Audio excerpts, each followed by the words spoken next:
baby wasn't part of their deal. She hadn't even been aware that their relationship was a deal, only as long as it was convenient for him. As she was pondering just how wildly out of control her life suddenly was, her phone rang. According to the caller ID, it was her older sister, Samantha. Knowing Sam would just keep calling until Gabi picked up, she answered, trying to inject an upbeat note into her voice. "When you didn't answer your cell phone, I called your office and was told you no longer work there," Samantha said, sounding suitably stunned. "What's going on?" Gabi sighed. So much for any chance of keeping her professional catastrophe a secret from her family, at least for a while longer. "I quit," she explained to her sister. Or was forced out, depending on your point of view. "But why?" Samantha inquired, her tone indignant. "Not because you took some time off to go help grandmother after the hurricane, I hope." "No, of course not. They understood about that, and I had a ton of vacation time coming to me. They owed me that time off. If that had been an issue, they'd have let me go months ago." "Then why?" Samantha asked, sounding gratifyingly bewildered. "You gave that company a national presence. What's wrong with those ungrateful wretches?" Gabi smiled at the fierce defense. "Actually, it was the work that gave them a national reputation. I just spread the word." "There you go, being all humble, but we both know the truth." Samantha hesitated, then asked, "What are you going to do now, Gabi? Have you decided? I know how important that job was to you. It was your life." "And how pitiful is that?"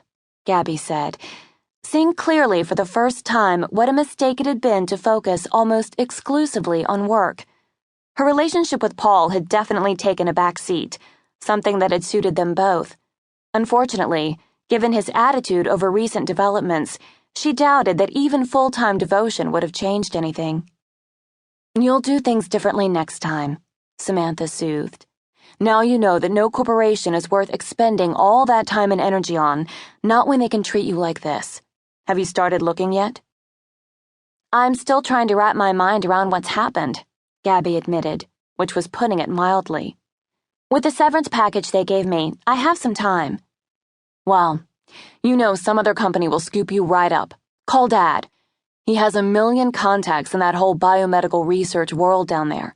Maybe he'll even rethink his previous stance about not hiring family and hire you himself." "Not now," Gabi said. Not only did she not want her father to know about the pregnancy just yet, she had a hunch it would pose a problem with other old-fashioned employers as well.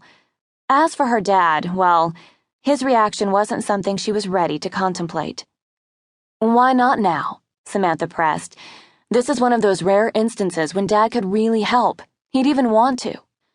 "I'm not so sure," Gabi said. Her father was as conservative as anyone. He was very conscious of the need in their field to make the right impression, to demonstrate a seriousness of purpose, no mistakes allowed, personal or professional. He'd been equally rigid with his family. She had a feeling he'd side with her boss, and, if that was the case, she didn't want to know it until she had her feet back under her and a plan in place. "Is there something you're not telling me?" Samantha asked suspiciously. "I know you. It's not like you to let any grass grow under your feet. I'm surprised you didn't have another job lined up by the end of the day." "Haven't you heard? These are tough times." "And you're very good at what you do and have the perfect mentor in Dad. Of all of us, you're the closest to him. Why don't you want to ask for his help?" Since it was clear Samantha wasn't going to let this go, Gabi sucked in a deep breath, then blurted, "Because I'm going to have a baby, that's why." She nearly choked on the sob that came with the words. Dead silence greeted the announcement, before Samantha finally said, softly, "Holy saints in heaven, a baby, Gabi? Are you sure?"